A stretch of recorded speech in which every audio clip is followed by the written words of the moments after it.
When she was in the 6th grade at the primary school, she came home. That's when she first got interested in politics. And she came home and we made a rule that we all sat around the table, no television.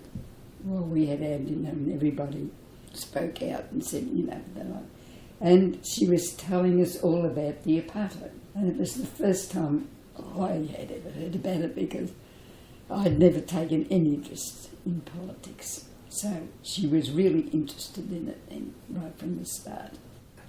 Well, we'd open the paper and there's Liz's photo protesting against something like the Anzac, at Anzac, protesting against war. Yeah. Well, my sister was really upset at that because my father and brother were in the Second World War.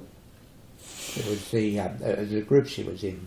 Yeah. Was around an anti-rape group, protesting around the fact in war women are raped, and it's seen as I don't know, still seen, but it was certainly seen in those days. Well, that was boys be boys. If they're soldiers, they've got natural urges. That's all right, sort of thing. And they were protesting around the fact that the women were like collateral in war. So they did a protest down on the Anzac Day outside the shrine.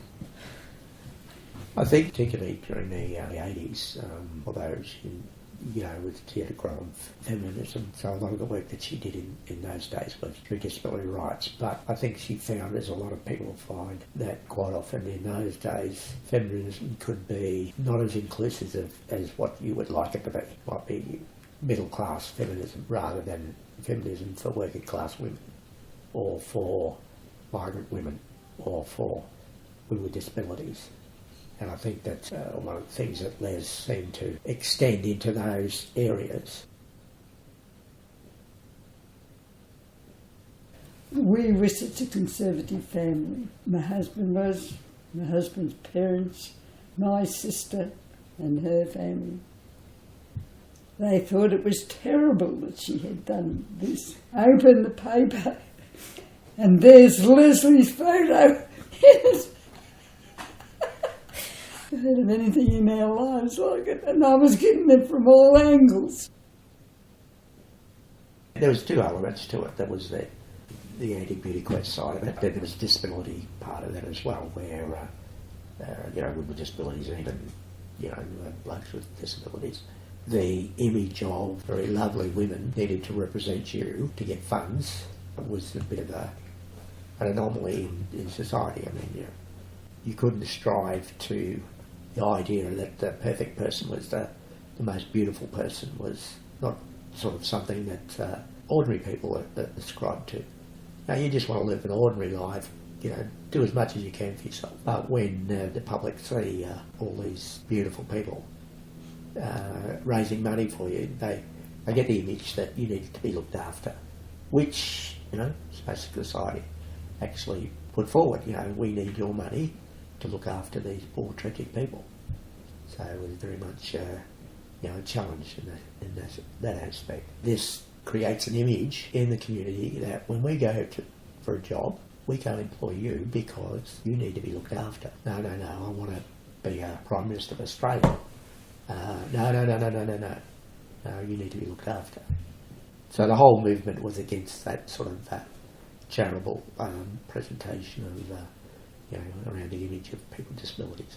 But the PR department have got a very set idea about how you raise money. People that are doing it for are saying, well, if you're going to raise money for our services, we want it in a dignified way that portrays us as adults who live in the community, who have equal rights with everybody else. There's been plenty of protests against, beauty contests and stuff from feminist kind of perspectives, but very rarely is ever a protest against a beauty statement because of a disability issue. The fact that that these people are kind of perfect human beings, yes. the perfect model walking across, no limp, no nothing. And is that why you think she's used SS? Yeah. As in like a Nazi? Yeah. there's this kind of equation that happens like this all the time, like ethnics, are allowed to be sexist because we don't want to be racists. And so this is the kind of thing that happens with that you don't mind if we're sexist because what we're trying to do is raise money for the disabled. No one could conceive that anyone would be able to protest. So that was the amazing nexus that she broke through. She was able to say, no, that is not enough. That is not good enough, And she broke that nexus. And once she broke that, the import of what she'd done had literally started the dynamite, I think, Lesley organised really the best writers' festival that a council has organised that I've ever seen. And that was the Darebin Writers' Festival, and she had it at the Bell Centre here. She had bilingual poetry. She had poetry being read by some of our friends who happened to be here from the project from Bangkok that we were working on with Lesley in Bangkok. So there were poems being read simultaneously in Portuguese, Japanese, English, Italian, Greek, Italian, and I'm sure there might have been some. German. And Japanese. Yeah, and Japanese. Like the one poem had the voices in those different languages. Yeah. So we've never seen anything like that. So she had great understanding across all types of so-called disability, because people from different cultural backgrounds often can't get a voice. She was actually interested in sort of, Aboriginal rights and arts and that kind of stuff in Darebin, in this area itself, And she was involved with Warlpiri women too, of course. And they would, she would say, just incredible. The Warlpiri women would be coming down from north, they were going to put on an exhibition, or Lesley would host an exhibition of their work, either at the Wesleyan Church Hall, or else she would, help them with whatever other projects they were doing, because they were also doing singing and dances. She also had a remarkable ability to know someone else's poetics or their art, to actually recognise their art, that it's not some kind of hobby or just a big noting exercise.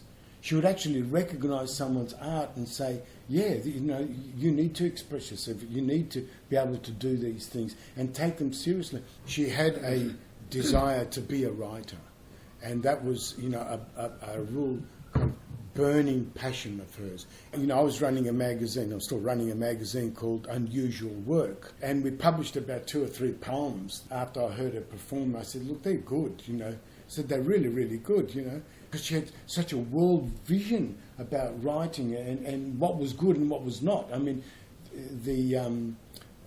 Her writing is so crystal clear, which is so rare for a young writer, so to speak.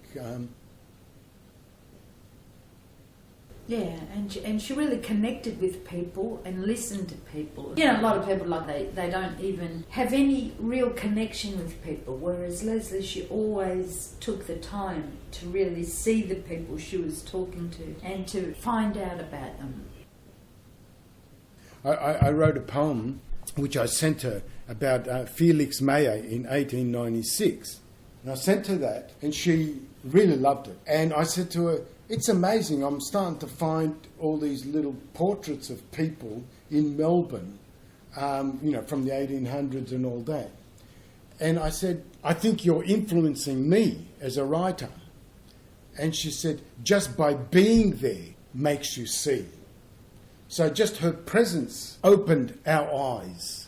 So she would go to these places, she would be in those spaces, she would go to the gigs, she would, be supportive or otherwise, and without even saying anything, made us see, which is quite an extraordinary thing to say, really, But she had that effect on me, if no one else,